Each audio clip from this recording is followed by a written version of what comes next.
Start करें या answer writing कब और कैसे करें? तो इसका आंसर अगर मैं आपको दूं तो इसका बहुत क्लियर आंसर है कि मैं तो कहना चाहता हूं कि आंसर राइटिंग आप डे फर्स्ट से करो। फॉर एग्जाम्पल, अगर आप किसी इंस्टीट्यूट में पढ़ रहे हो तो वो इंस्टीट्यूट आपको कहेगा कि प्रीलिम्स के बाद आंसर राइटिंग स्टार्ट करना। और ये बहुत होता है स्टूडेंट के साथ कि स्टूडेंट कोचिंग इंस्टीट्यूट पर विश्वास करके उनके कहने के अकॉर्डिंग, उनके गाइडेंस के अकॉर्डिंग आपको आंसर राइटिंग शुरू कराते हैं प्रीलिम्स के बाद।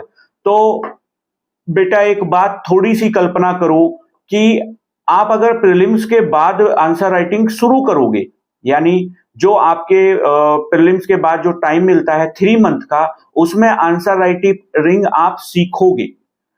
उस 3 मंथ में आप आंसर राइटिंग सीख रहे हो, जो 3 मंथ उसको भी मिला है जो ऑलरेडी 4 बार सेलेक्टेड है, उसको भी मिला है जो 3 बार इंटरव्यू दे चुका है, उसको भी मिला है जिसका 5th मेंस हो चुका है, तो आपको भी मिला है। तो आप सीख रहे हो और वो लोग प्रैक्टिस कर रहे हैं। तो वो जो टाइम होता है प्रीलिम्स और मेंस के बीच का, वो टाइम सिर्फ और सिर्फ प्रैक्टिस करने का होता है, ना कि कुछ नया सीखने का। तो आंसर राइटिंग अगर आपको करनी है तो आप डे फर्स्ट से करो।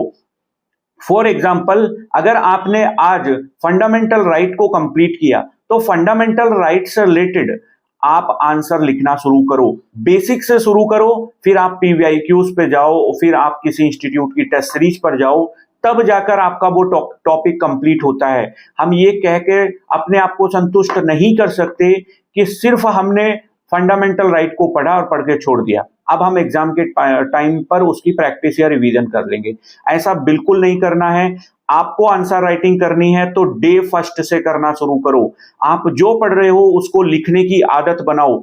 आप थोड़ी सी कल्पना करके देखो कि आंसर राइटिंग के बेस पर आपका 1750 नंबर, यानी कि mains completely answer writing based है।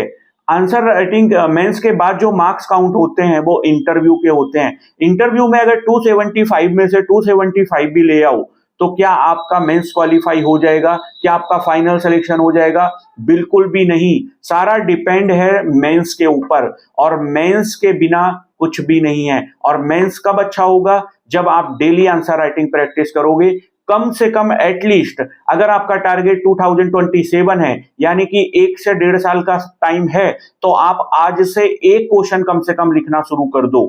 और अगर आपके पास 2026 का अटेम्प्ट देना है, तब आप कम से कम 4 से 5 क्वेश्चन डेली लिखने की आदत बना लो।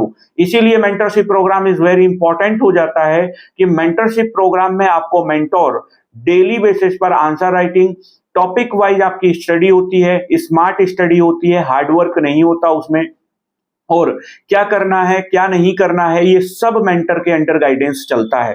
तो इसीलिए आप आंसर राइटिंग को डेली शुरू करो, बेसिक से स्टार्ट करो, एडवांस पे चले जाओगे।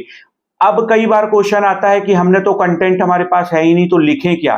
तो मैं कहना चाहता हूं कि आप किसी भी इंस्टीट्यूट में पढ़ रहे होगे, टीचर एक टॉपिक अगर डेली पढ़ा रहा होगा तो आपके पास उस टॉपिक का तो कंटेंट है, तो आप उस टॉपिक से रिलेटेड आंसर राइटिंग करो। लेकिन आप इससे बच नहीं सकते, क्योंकि आपका अगर प्रीलिम्स हो भी गया तो मेंस में आप बाहर हो जाओगे, सिर्फ इस बेस पे कि आपकी आंसर राइटिंग अच्छी नहीं थी।